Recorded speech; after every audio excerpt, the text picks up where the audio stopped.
The Abyss sector looked exactly like its name suggested. No stars shone here. The only light came from the prime hive itself, a planet-sized organism that pulsed with sickly bioluminescence. Around it orbited thousands of swarm bioships, and between them flew millions of drones like a living asteroid field. Sensor readings are off the scale. Commander Hyeran reported from the Indomitable's tactical station. I am detecting organic matter equivalent to 23 planetary masses. Sir, there are more swarm drones here than in all the battles we have fought combined. Captain Do-hyun stood next to Admiral Yuna on the bridge. His ship had been chosen to lead the spearhead force that would punch through to the prime hive's surface. Odds? He asked quietly. Approximately 12,000 to 1 against us, Hyeran said. Do-hyun smiled. So you are saying we have a chance. Around them, the human armada prepared for battle.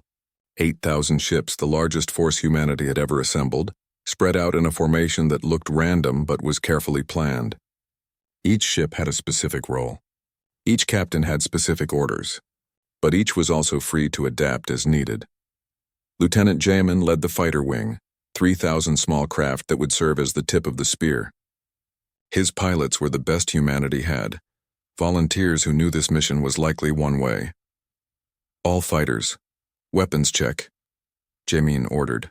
Remember, our job is to make them look at us while the big ships do the real work. Be annoying.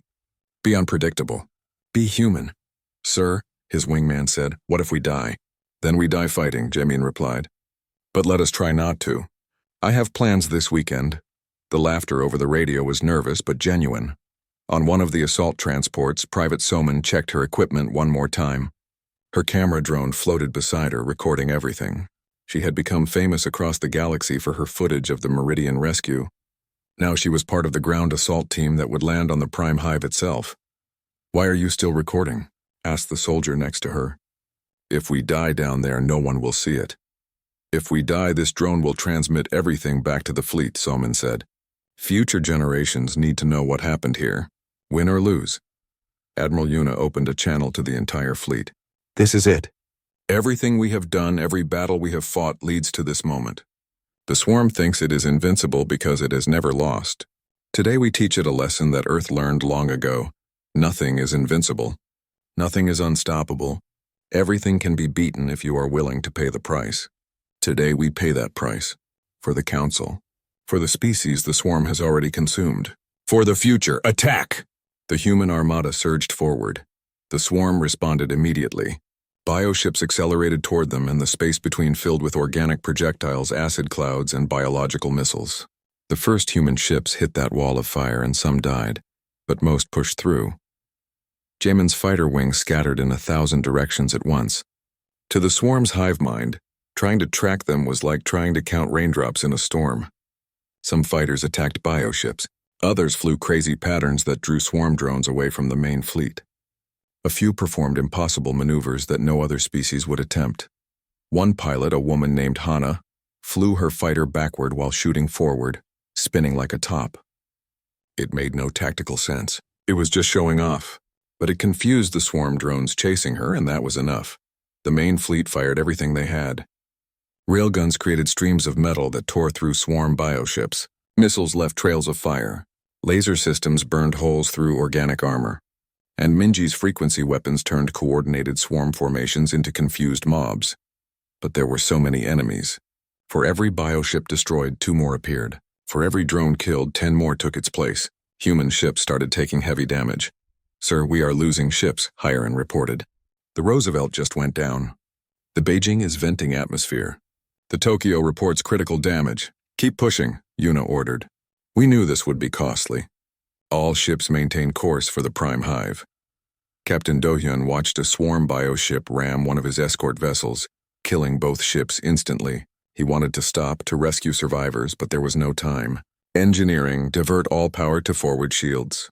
We are going through their lines whether they like it or not. The Indomitable accelerated directly into the thickest part of the swarm formation. Impacts shook the ship.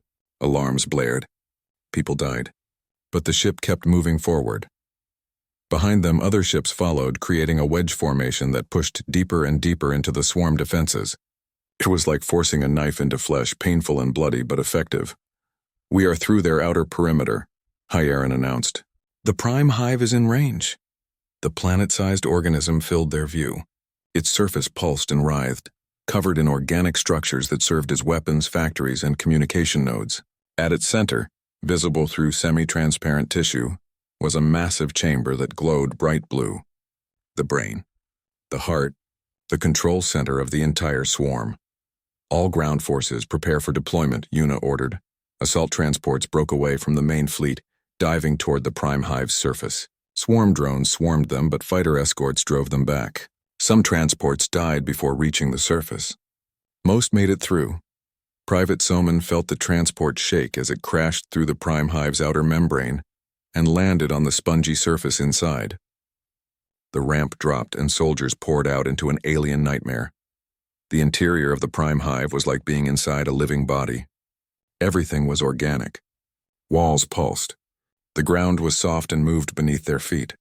And everywhere were swarm drones, defender types that were larger and more heavily armored than anything humans had encountered before. "Advance," shouted Sergeant Quan. "We need to reach that central chamber." The soldiers fought through corridors made of flesh and bone. Flamethrowers burned through organic walls. Explosives collapsed passages behind them to slow pursuit. Medics worked continuously to treat wounded soldiers, often while under fire. Soman's camera captured everything. The violence, the bravery, the horror. One soldier used his body to shield 2 wounded comrades from an explosion. Another, with a broken arm, kept fighting with one hand. A medic continued treating a patient even as swarm drones attacked her position. "How far to the central chamber?" Quan asked. 2 kilometers, replied his scanner operator. "But sir, there are thousands of drones between us and there." "Then we kill thousands of drones," Quan said simply. They pushed forward, step by bloody step. Above, the space battle continued. Admiral Una watched her fleet slowly being overwhelmed by sheer numbers. They had destroyed thousands of swarm bioships, but thousands more remained. "Admiral, the fleet cannot hold much longer." General Taehyun reported from the ground command ship. "We are losing too many ships." "The ground teams need more time," Una said. She looked at Captain Do-hyun. "Can you buy them that time?" Do-hyun understood what she was asking. "Yes, Admiral. My ship will hold the line." He opened a channel to the rest of his group. "All ships form on me. We are going to park ourselves between the swarm and the Prime Hive. Nothing gets through." 15 ships moved into position, forming a wall between the swarm fleet and the planet. They poured fire into any bioship that approached. When their weapons ran dry, they rammed enemy ships. When their engines failed, they used maneuvering thrusters to position themselves as shields for other vessels. One by one, the ships died. But they held the line. On the Prime Hive's surface, Quan's team reached the central chamber. It was enormous, the size of a small city, with the glowing blue core at its center.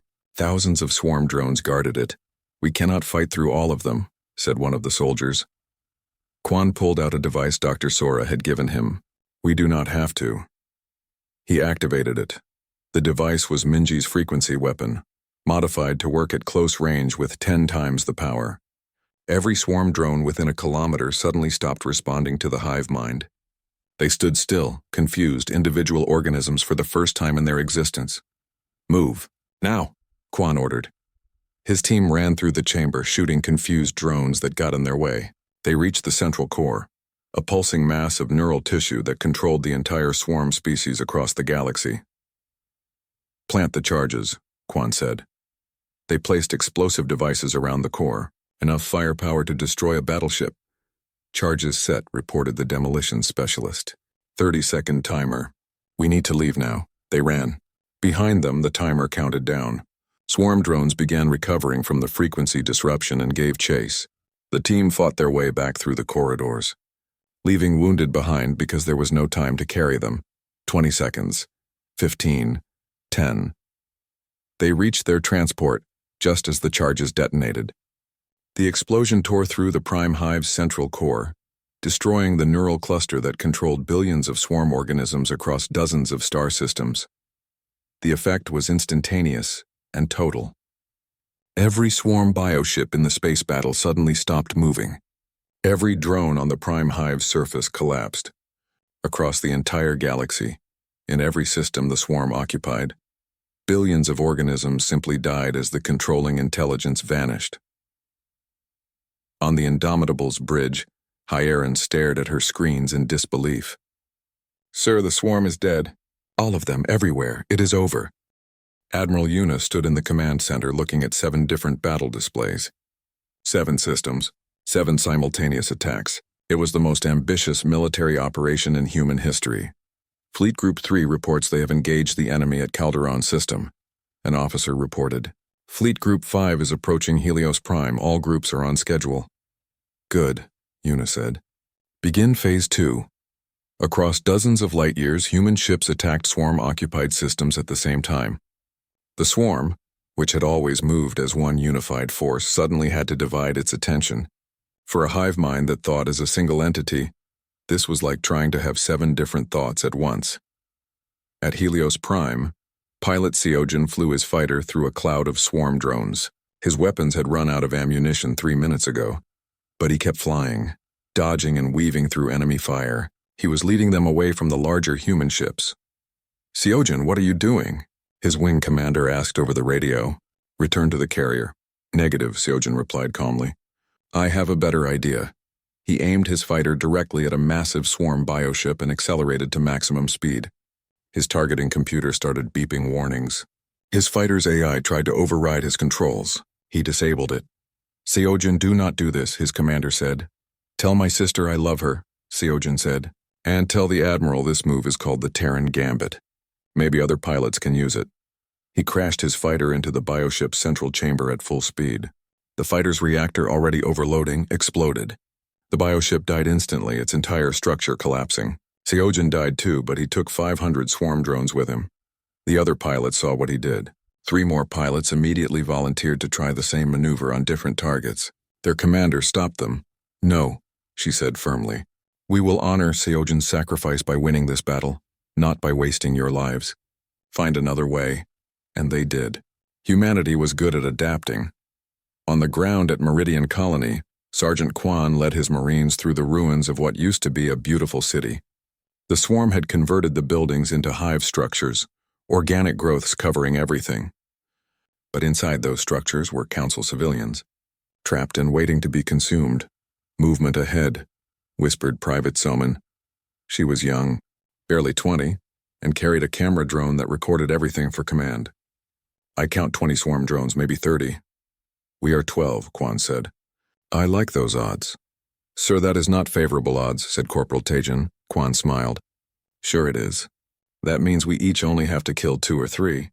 We have killed more than that before breakfast." They attacked with precision, flashbang grenades first to confuse the swarm drones, then regular grenades into the confused mass, then bullets carefully aimed. The swarm drones died before they could organize a response. Inside the hive structure, Quan's team found 200 Council civilians huddled together in terror. They were from different species, all looking at the human Marines with wide eyes. "It is okay," Quan said gently. "We are here to get you out. Can you walk?" One of the civilians, a being with 4 arms, stared at him. "You are human." "The Deathworlders. That is what they call us," Quan agreed. "But right now we are your rescue team. Let us move." They led the civilians back through the city. Twice they encountered swarm patrols. Each time the Marines formed a protective circle around the civilians and fought with savage efficiency. When they reached the evacuation ships, all 200 civilians were alive. The Marines had lost 3 soldiers and 7 more were wounded, but they had completed their mission. Private Soman's camera drone had recorded everything. That footage would be broadcast across the entire galaxy. Meanwhile, Engineer Minji worked in a laboratory on the flagship, surrounded by screens showing swarm biology. She had been studying the way the swarm communicated, and she had found something interesting. "The swarm uses biological radio waves to coordinate," she explained to Admiral Una through a video call. "It is similar to how dolphins use sonar on Earth. They send signals that all drones receive and respond to." "Can we block those signals?" Una asked. "Better," Minji said with a smile. "I can disrupt them. I have created a frequency weapon that confuses the swarm's communication. When we use it, the drones lose coordination. They start acting independently instead of as one unit. And independent drones are easier to kill than coordinated ones," Una said. "How long until it is ready?" "Already deployed to Fleet Group 2. They are testing it now." At the Tarvos system, Fleet Group 2 activated Minji's frequency weapon. The effect was immediate and dramatic. The swarm bioships, which had been moving in perfect formation, suddenly broke apart. Some ships turned the wrong direction. Some fired on each other by accident. The drones flying in space seemed confused, flying in circles. The human ships pressed the advantage, destroying confused swarm vessels with ease. Within an hour, the system was clear. The swarm retreated, leaving behind dozens of dead bioships. "It works," the fleet group commander reported. "The frequency weapon is incredibly effective." Requesting permission to share with all fleet groups. "Permission granted," Yuna said. "Send the specifications to everyone immediately." Across all 7 battlefronts, human forces began winning decisively. The swarm tried to adapt, but every time they changed their tactics, humanity changed faster. The swarm was one mind thinking one thought. Humanity was billions of minds working together, each bringing different ideas and solutions. The council species watched in amazement. They had fought the swarm for years and only delayed their defeat. Humans had been fighting for weeks and were actually winning. On Valara Prime, Ambassador Jiwan met with the council. "We have good news. Our forces have liberated 17 systems. The swarm is retreating on all fronts. How is this possible?" Councillor Thelvix asked. "We tried everything. Nothing worked." "You tried fighting the way you always fight," Jiwan said, "with order and logic. The swarm understands order. It is order taken to an extreme. But humanity is chaos. We are unpredictable. We do things that make no logical sense, and that confuses the swarm." She showed them footage from Private Soman's camera, showing Sergeant Kwan's rescue mission. The council members watched human soldiers charge into impossible situations and somehow survive. They watched humans protect aliens they had never met at the risk of their own lives. "Your species is remarkable," Velnash said quietly. "Violent, yes, but also brave and compassionate." "We are survivors," Jiwan replied, "and now you are under our protection. The galaxy will learn that when you call for help, Deathworlders answer." Admiral Yuna analyzed the battle data coming from all 7 systems. The swarm was losing, but it was also learning. Each battle took slightly longer than the last. The swarm was adapting to human tactics. "We need to end this soon," she told General Taehyun. "The longer we fight, the better the swarm gets at fighting us." "What do you suggest?" Taehyun asked. Yuna pulled up a star map. Deep in swarm territory, in a sector marked with danger warnings, was a single system that all swarm communications seemed to originate from. Dr. Sora was right. The swarm has a central control point. A prime hive. She pointed at the system. "It is there, in the Abyss sector. If we destroy it, we might kill the entire swarm at once." Taehyun studied the map. The Abyss sector is the heart of swarm territory. They will have millions of drones protecting it, maybe billions. We would be flying into the worst death trap in the galaxy. "I know," Yuna said. "That is why I am going to lead the assault personally." "Admiral, you are too valuable to risk on a suicide mission." Yuna looked at him with steady eyes. "It is not a suicide mission. It is a long-shot mission. There is a difference. Besides, I am asking thousands of soldiers to fly into danger. The least I can do is fly with them." She opened a fleet-wide channel. "All forces, this is Admiral Yuna. We have won many battles in recent weeks. You have all performed beyond expectations. You have shown the galaxy what humanity can do. Now I ask you for one more mission. One final battle. We have located the swarm's prime hive. We are going to destroy it. This will be dangerous. This will be hard. Some of us will not come home, but if we succeed, we will save billions of lives across hundreds of worlds. We will end the swarm forever. Who stands with me?" The response was immediate. Every ship, every soldier, every pilot volunteered. Because that was what humans did. When faced with impossible odds, they did not calculate the probability of success. They just fought harder. Admiral Yuna looked at the star map showing the route to the Abyss sector. The route went through the darkest, most dangerous part of the galaxy. At the end was an enemy that had consumed 12 species before the Council. An enemy that numbered in the billions, she smiled. "Set course for the prime hive. It is time to kill a god." The planet Thesia 7 was dying. From space, Captain Do-hyun could see the organic growth spreading across its surface like a disease. The swarm had been consuming the planet for 6 days. The Council colony that once held 2 million people now held perhaps a few thousand, trapped in the last defended city. "Sir, sensors are picking up swarm bioships," said Commander Hyaron from her tactical station. Counting 300? No, 400. They are still coming. Do-hyun looked at the display. The swarm ships looked like massive insects made of dark chitin and pulsing organic matter. They were bigger than human ships, and there were so many of them. How long until the rest of our fleet arrives? He asked. 20 minutes, said Ensign Nari from navigation. She was young. This was her first real combat mission, and her hands were shaking slightly. We do not have 20 minutes, Do-hyun said. He opened a channel to all ships in his vanguard group. All vessels, this is Captain Do-hyun. The colony below us has maybe an hour before the swarm overwhelms them. We are going in now. Remember your training. Stay unpredictable. Trust your instincts. And welcome to war. The human ships accelerated toward the planet. The swarm immediately changed course to intercept them. Do-hyun watched the enemy ships move. They were fast and coordinated, moving like a school of fish as one single entity. They are moving in perfect formation, Hiran observed. Good, Do-hyun said. That means they are predictable. Activate Protocol Darwin. Protocol Darwin was simple in theory and chaos in practice. Instead of moving as a coordinated fleet like the Council did, each human ship would act independently, making its own decisions based on the situation. To the swarm's hive mind, it would look like madness. The battle began. The swarm ships fired biological projectiles that exploded on impact, spraying acid. Human ships dodged in patterns that seemed random, but were actually each pilot reacting to their specific situation. Some ships flew straight at the enemy. Others circled around. A few flew away only to loop back from unexpected angles. The swarm could not predict what the humans would do, because the humans themselves did not know until they did it. Do-hyun's ship, the Indomitable, flew directly into the thickest part of the swarm formation. Weapons fired continuously. Railguns shot metal slugs through swarm bioships. Missiles with explosive tips tore holes in organic hulls. Laser systems burned through chitin armor. Direct hit on Bioship 17, Hiran reported. It is leaking. They are trying to seal the hull, but our bullets are faster than their healing. Focus fire on damaged ships, Do-hyun ordered. If we hurt them, finish them.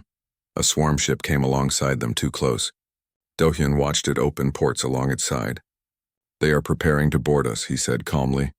Swarm drones shot out of the ports, flying through space on biological thrusters. They were like giant beetles with sharp claws and mandibles. There were hundreds of them.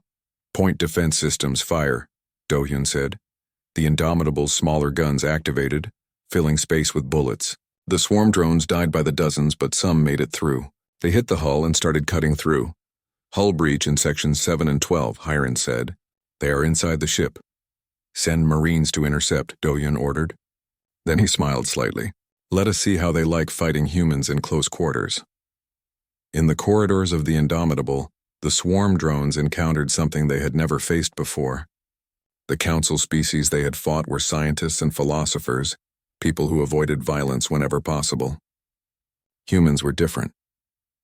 Sergeant Kwan met the first drone with a shotgun blast that splattered its insides across the wall. His Marines formed a defensive line, weapons firing continuously. When the drones got too close, the humans used knives, clubs, and their bare hands. One Marine, a woman named Suji, tackled a drone that was about to kill her squad mate. She stabbed it repeatedly with her combat knife, ignoring its claws cutting her arm. When it stopped moving, she stood up, applied emergency bandages to her wounds, and kept fighting. They are not backing down, Kwan reported to the bridge. I think we are confusing them. They keep trying to overwhelm us with numbers, but we are not running away. Because we are too stubborn to run, Do-hyun said. Keep them contained, Sergeant. Above the planet, the battle continued. Specialist Junho, the ship's combat medic, worked frantically in the medical bay. Human wounded came in with acid burns, cuts, and broken bones. But they were alive. The Council observers had predicted human casualties would be devastating in close combat with the swarm. They were wrong. How are we winning this? One of the wounded soldiers asked Junho as he treated a burn on her shoulder. Because we are meaner than they are, Junho replied. Now hold still. On the bridge, Hiran made a discovery. Sir, I have been analyzing the swarm bioships. They all have a similar structure. There is a central chamber that seems to control the entire ship. If we destroy that, the whole ship dies, and are you sure? Do-hyun asked. 90% sure. It is like a brain. Or a heart. We hit that, they die. Do-hyun thought for a moment. All ships, new target priority. Higher is sending you coordinates. Aim for the central chamber of each bioship. Ignore everything else. The human ships changed tactics instantly. They stopped shooting at the outside of swarm ships and started aiming for specific points. It worked. Swarm bioships began dying faster, their entire structure collapsing when the control center was destroyed. The swarm tried to adapt. Some ships grew thicker armor around their center. Others changed their formation. But they were thinking like a single organism, making the same changes to all ships at once. The humans noticed and adapted faster. Ensign Nari, who had been terrified at the start of the battle, suddenly spoke up. "Sir, I am detecting a spike in swarm communications." "They are calling for reinforcements, from where?" Do-hyun asked behind us. "They had ships hiding in the asteroid field. They are trying to surround us." Do-hyun looked at the display. If those ships arrived, the humans would be trapped. Unless Nari plot a course through their formation, straight toward those reinforcements. "Maximum speed, sir?" Nari's voice was uncertain. "They expect us to run from superior numbers. We are going to run toward them. Trust me." Nari entered the course, her hands steadier now. The Indomitable and its escort ships turned and accelerated directly at the incoming swarm reinforcements. The enemy ships, expecting the humans to retreat or defend, were not prepared for a direct assault. The human ships hit the swarm reinforcements like a hammer. At close range, human weapons were devastating. Ships passed within meters of each other, firing continuously. It was chaos. It was violent. It was exactly how humans fought best. And then the rest of the human fleet arrived. 200 more ships dropped out of hyperspace and immediately joined the battle. The swarm caught between two human forces began to break apart. "They are retreating," Hyerin said with surprise in her voice. "Sir, the swarm is actually retreating." Do-hyun watched the enemy ships pull back, moving away from the planet. For the first time in their existence, the swarm had met something that hurt them badly enough to make them stop. "Let them go," Do-hyun said. "Focus on the planet. Get rescue teams to the colony." In the last defended city on Thesia 7, the survivors watched human ships land. They watched human soldiers clear out the remaining swarm drones with efficient brutality. They watched human medics treat both human and alien wounded with the same care. One of the colony leaders, a being with 6 limbs and crystalline skin, approached Do-hyun as he surveyed the damage. "Captain, we thought we were dead. The council told us no one could stand against the swarm." "The council never met anyone from a death world," Do-hyun replied. He looked up at the sky where swarm bioships were still fleeing. "But the swarm has now, and they will remember this day." In the depths of space, in the biological network that connected every swarm organism, something changed. The hive mind processed new information. New categories were created. For millions of years, the swarm had been the hunter. Now it had met something that hunted back. The swarm did not have words for what it felt. But if it did, the word would have been fear. Admiral Yuna stood in the Strategic Operations Center beneath Geneva, looking at the largest holographic display ever built. It showed the Milky Way galaxy with red markers indicating every system the swarm had consumed. There were too many red markers. "Status report," she said calmly. General Tae-hyun stepped forward. He was a big man with scars on his face from the colony wars 20 years ago. "Ma'am, all 12 fleet groups have responded. We have 9,473 warships ready for deployment. Another 800 will be ready within the week. Ground forces? 4.2 million soldiers ready to deploy. We have called up reserves from every colony world. Mars sent 200,000. The Titan colonies sent 50,000 despite only having 300,000 total population." Yuna nodded slowly. When the Council's message arrived, Earth Command had activated something that had existed only in theory. The Death World Protocols. It was a plan created by military strategists who had asked a simple question. What if humanity had to fight a war across the entire galaxy? The answer had been complex and terrifying. Every human colony kept weapons in storage. Every civilian ship could be converted to military use within days. Every citizen received basic combat training in school. Humanity had never stopped preparing for war, even during peacetime. "What about the science division?" Yuna asked. "Dr. Sora is ready to brief you now," Tae-hyun said. A woman in a white coat appeared on the screen. Dr. Sora looked tired, but her eyes were bright with excitement. "Admiral, I have been studying the data the Council sent us about the swarm. It is fascinating. Fascinating how? Yuna asked. The swarm is a hive mind organism that operates like a single entity across millions of individual drones. It consumes biological matter and converts it into more drones. It can adapt to different environments. It uses biological weapons instead of technology. Sora pulled up images of swarm creatures. The Council thinks this is unique. But Admiral, we had things like this on Earth. Explain. Ants, termites, bees. All hive mind species. We also had parasitic organisms that controlled host bodies. We had viruses that rewrote genetic code. The swarm is not alien to us. It is just bigger. Sora smiled. And we know how to deal with pests. Can we kill it? Yes, but we will need to get creative. I am working on several biological countermeasures. Also, I believe the swarm has a central control point. Kill that and the entire swarm might collapse. Yuna made notes on her tablet. Good work, Doctor. Keep me informed.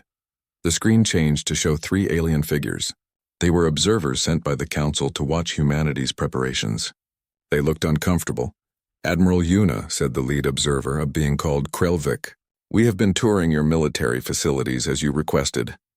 We must express our concerns. Go ahead, Yuna said. Your weapons are extremely violent. We watched your soldiers practice with something called a flamethrower. It burns living tissue. We saw railguns that shoot metal at incredible speeds. We saw chemical weapons, biological weapons, and nuclear weapons. These things are horrifying. Yes, Yuna agreed. They are. How can you use such things? Because the alternative is extinction, Yuna said simply.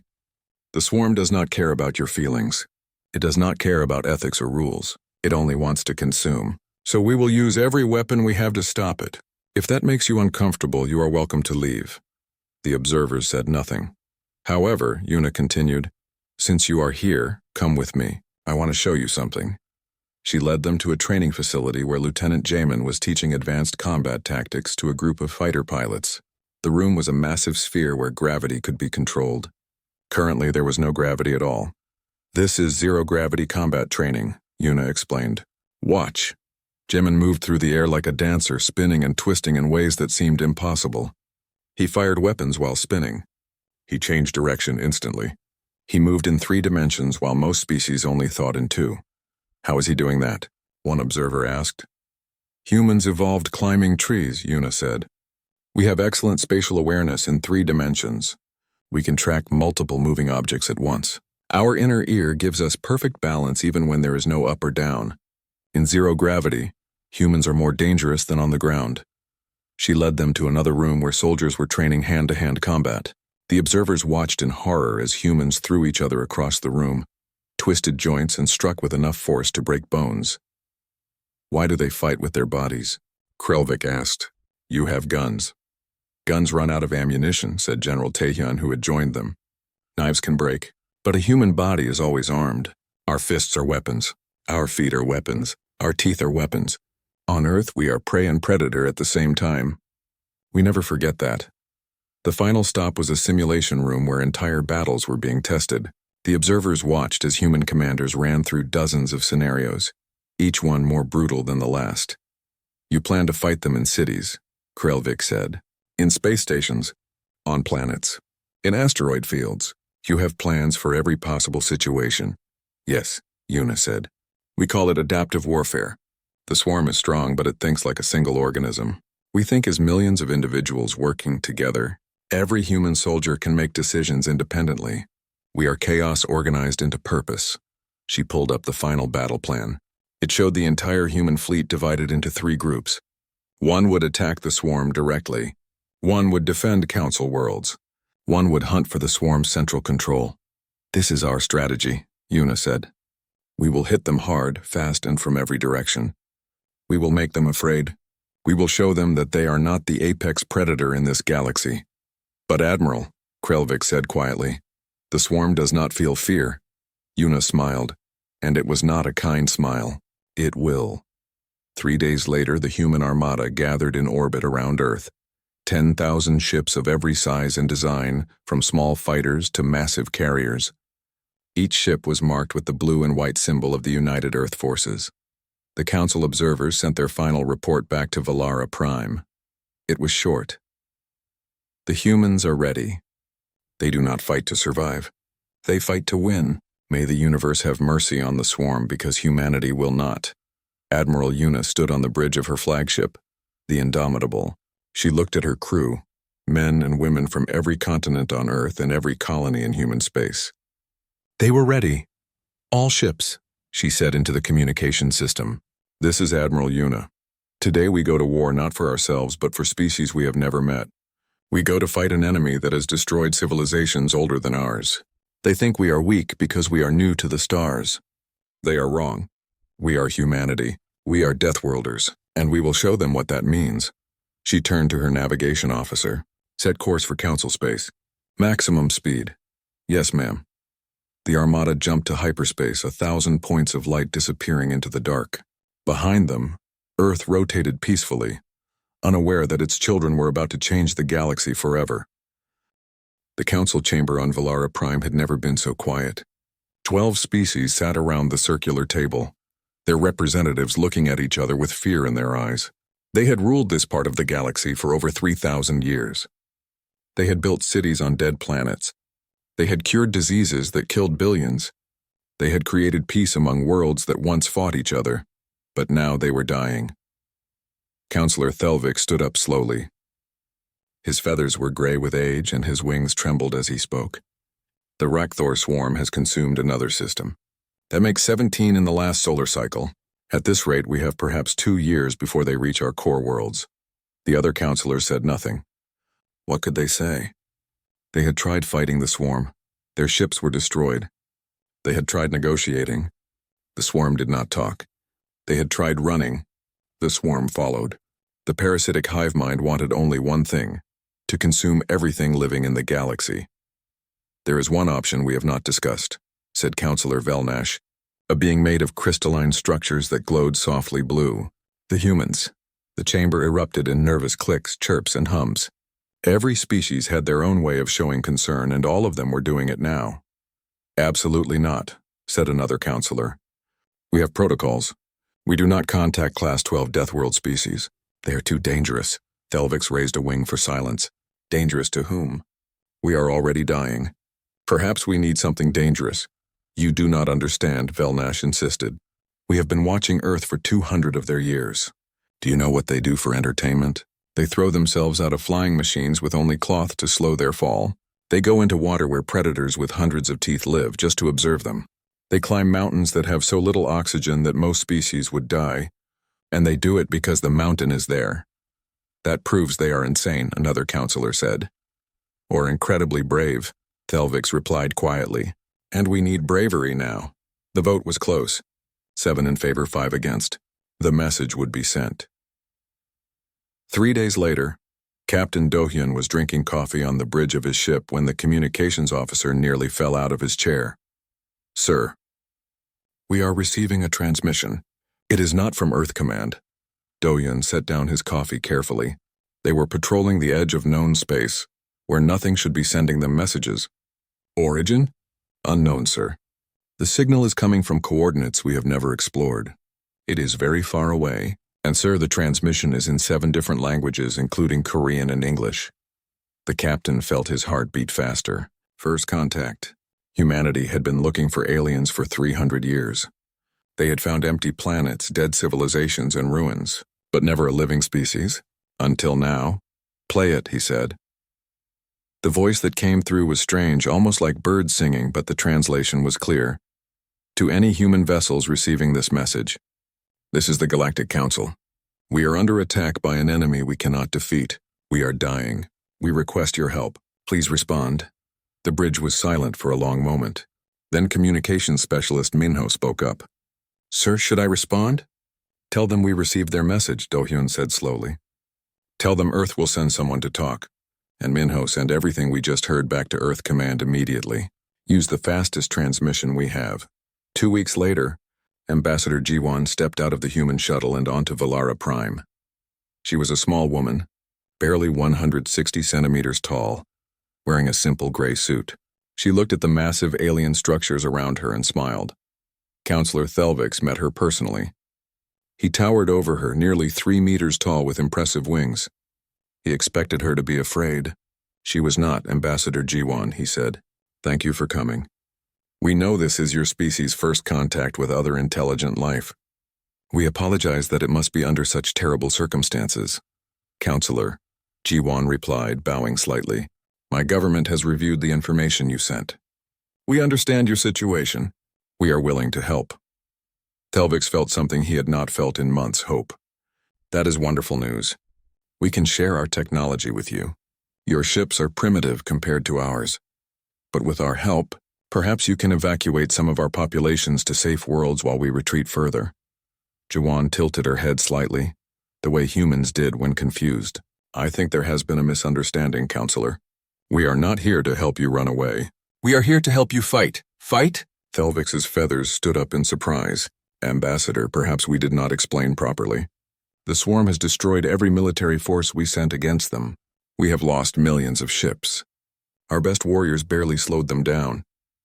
How many ships did you send in your largest battle? Jiwan asked. 3,000, Thelvix said. It was the combined fleet of 4 species. The swarm destroyed them in less than 1 planetary rotation. I see, Jiwan said. She pulled out a small device and showed him a display. This is the current status of Earth's military mobilization. These numbers are from this morning. Thelvix looked at the numbers. Then looked again. This cannot be correct. This says you are preparing over 10,000 warships. And this number here, what does it mean? That is our ground forces, Jiwan explained. 4 million soldiers trained for hostile environment combat. Another 2 million in reserve. We are also activating forces from our 47 colony worlds. But your species only learned about us 2 weeks ago. How can you possibly mobilize so quickly? Jiwan's smile was not unkind, but there was something in it that made Thelvix uncomfortable. Counselor, my species has been preparing for war since we learned to walk upright. We have fought each other for thousands of years. We have survived ice ages, asteroid impacts, supervolcano eruptions, and a dozen extinction events. Earth is what you call a Class 12 death world. Everything on our planet is either trying to kill us or trying to kill the things that are trying to kill us. We do not know any other way to live except to fight and survive. She pulled up another image. This is our history. In the last century alone, we fought 2 global wars. Over 100 million humans died. We built weapons that can destroy our entire planet. We almost did it several times. But we did not. We learned. We became stronger. And now you are asking us to do what we have always done best. What is that? Thelvix asked quietly. Survive, Jiwan said. And make sure others survive too. The swarm thinks it is the apex predator in this galaxy. It has never met a species from a death world before. That is about to change. Thelvix looked at the small human woman standing in front of him. He thought about his people's long history of peace and advancement. He thought about how easily the swarm had broken them. And he realized something that chilled his blood. The Council had not called for help from humanity. They had unleashed them. And he was not sure anymore which was more terrifying, the swarm that was coming to kill them, or the Deathworlders who were coming to save them.